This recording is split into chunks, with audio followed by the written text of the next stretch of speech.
So I'm Peter Wood. I'm the Senior Regional Analyst for the Middle East and North Africa here at Intelligence Fusion. So in the last video, we talked about Hamas's attack on Israel on October 7th. Hamas broke through the border fence using a combination of IEDs, drones, and simultaneous rocket attacks. And from here, they spread into Israeli communities in the border area. They committed atrocities in these communities and took around 240 hostages. This attack resulted in about 1,200 casualties. Following this, Israel regained control of the border communities and announced a siege of Gaza and began an air campaign targeting Hamas infrastructure, military and civilian. So far, casualties for this is at around 11,000 civilians. Numbers for this are disputed, but they're more or less accurate. So you can read more about this in October's monthly intelligence report. So since the previous video on 27th of October, Israel began their land incursion into the Gaza Strip. The Defense Minister, Gallant, has claimed this will have 3 phases. The first phase is currently ongoing, and that's an air and ground campaign to destroy Hamas infrastructure.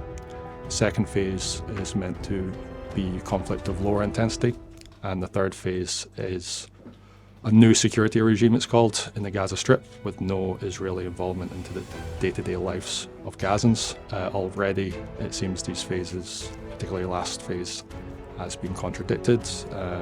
Prime Minister Netanyahu has stated that Israel will remain in the Strip indefinitely, and he's also claimed that the Palestinian Authority will not be involved in the running of the Strip. So remains to be seen how this new security regime with no Israeli involvement will come to pass, particularly as Arab countries did not want to be involved in any sort of perceived collaboration with Israel on this issue. So on the 27th, Israel entered from the north around the Erez crossing towards Beit Hanun and Beit Lahia, and sort of in the middle of the Gaza Strip near Barej.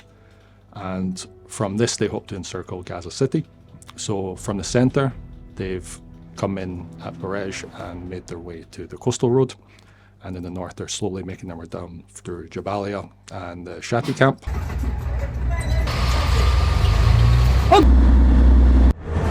Currently, fighting is now proceeded towards the center of the city. We see fighting near the Shifa hospital.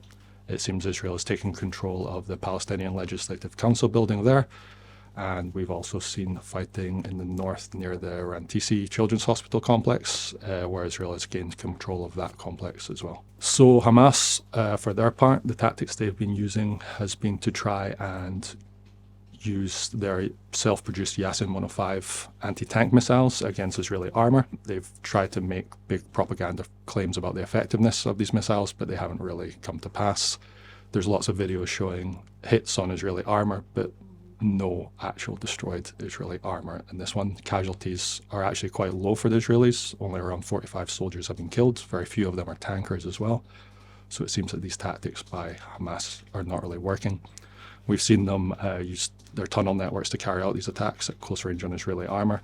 And now we've also had visual confirmation of Hamas using civilian infrastructure, such as the Shifa hospital, education hospitals, Al-Quds hospitals, where they've attacked Israeli forces while being embedded or close to civilians. For the Israeli side, their main goal is to destroy Hamas capabilities.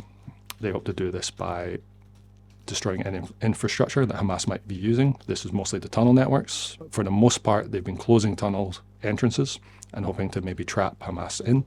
They hope by cutting off the fuel supply to Gaza, this will decrease the fuel supply that Hamas can use to power ventilation systems and electricity in tunnels and increase pressure on them that way. There's also an Israeli tactic of targeting the command structure of Hamas. They claim to be very successful in this, although it's hard to tell how because numbers of Hamas casualties and commanders aren't reliable. But Israel claims that the Shati Brigade and the Daraj Tufa Brigade have been particularly hardly hit, with multiple deputy division commanders targeted and taken out. Fighting in the north on the Lebanese border has continued. At first it began in the occupied areas, these zones of contention, but it spread all the way along the border, and it's become deeper and deeper into both sides' territory. We've seen Hezbollah rocket attacks as far south as Haifa, and we've seen Israeli airstrikes as far north as Sidon in Lebanon. Hezbollah has lost around 80 fighters, but this is acceptable losses for Hezbollah. They haven't called up reserves so far. And the General Secretary of Hezbollah, Hassan Nasrallah, has announced in a televised speech that Hezbollah would not be the side to escalate. Although we've also seen reports that the US Defense Secretary, Lloyd Austin, has called his Israeli counterpart as he's concerned about Israeli escalation on the Lebanese border, which the US worries will spread into a regional war involving the US and Israel on one side and the Iranian actors on the other. So we've seen limited strikes from Iranian groups from Syria into Israeli territory. Most of these occur within the Golan Heights area, although we have seen a drone attack on the southern Israeli city of Eilat. Israel has responded. They have launched airstrikes on Aleppo and Damascus international airports, and also on military infrastructure in the south of the country around Daraa and Nawa.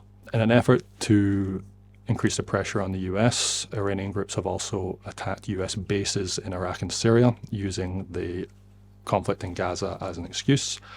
At the moment, there's over 60 attacks on US bases in Iraq and Syria in total, although they haven't been particularly damaging. One contractor died of a heart attack. There are numerous other injuries, but most of these seem to be related to headaches caused by interceptions. The night of the 12th saw the US respond in force for the first time, and it launched a series of airstrikes against Iranian proxies in the Deir ez-Zor region of Syria, killing a number, including some Iraqi nationals. It's unlikely that this will proceed unless the US feels the attacks on the US bases are going to cause more casualties or significant damage. And so far, these attacks have been fairly minimal and limited. October the 18th saw the involvement of the Houthi forces in Yemen for the first time. They have used their substantial rocket arsenal to launch missile and drone attacks against the southern part of Israel. None of these attacks have been successful. The drones and missiles have either been intercepted by Israeli forces or they've landed elsewhere in neighboring countries like Egypt and Jordan. One attack actually injured 6 people in the Egyptian town of Taba. We've also seen the US use their naval capabilities to intercept missiles, with the USS Carney shooting down 4 missiles launched by the Houthis, and Saudi air defenses intercepting one as well. So with the involvement of the Houthis, there's concerns this will spill over into threats to shipping through the Red Sea. The Houthis, like I've said before, have a wider range of missiles that they can use, including missiles used to target shipping. This has prompted the US to send 2 carrier strike groups to the wider region, the USS Gerald Ford in the Eastern Mediterranean and the USS Dwight D. Eisenhower in the CENTCOM area of responsibility based in Bahrain. It's hoped this will deter any potential threats to shipping in the Red Sea and the Persian Gulf if Iranian actors such as the Houthis get involved. So West Bank, we've seen an increase of violence in the West Bank. Most of this comes with Israeli raids into Palestinian towns and villages, in particular Jenin and Tulkarm. See frequent clashes. Often these involved Palestinian militants using IEDs or other such weaponry on Israeli equipment, such as their bulldozers. Israel has frequently called in airstrikes, drone strikes, to try and target militants during these clashes. We've also seen settler violence as well, where settlers will go into town, sometimes accompanied by IDF, and conduct acts of violence on Palestinians or threaten Palestinians to leave, which is sparking fears of ethnic cleansing, population transfers. We've seen cases where off-duty IDF officers have murdered Palestinian farmers. And recently we've started seeing settlers disguised as IDF troops going into Palestinian towns to intimidate residents to leave. So far the fighting will probably continue. Israel feels it's going in its favor and doesn't see any reason to stop it. The losses for them are far lower than anticipated, and they've resisted all calls for ceasefire. Most Western governments who are allies of the Israelis also have not publicly called for any significant steps to enact a ceasefire.